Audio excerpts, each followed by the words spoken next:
When beginning research on a topic, it's possible that you know little to nothing about it.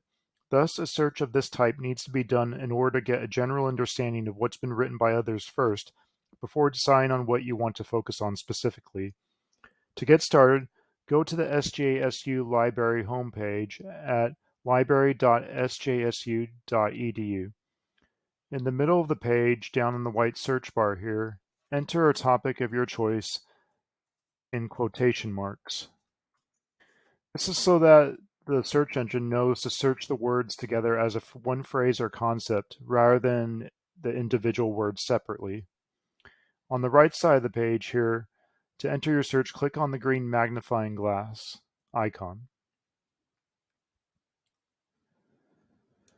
Now that the results are listed, we can begin to get a lay of the land of the work that's been done by others on this topic by source type, authors, and publication date. If you have any other questions or if anything wasn't clear to you, please let me know because I'm happy to help. Thanks.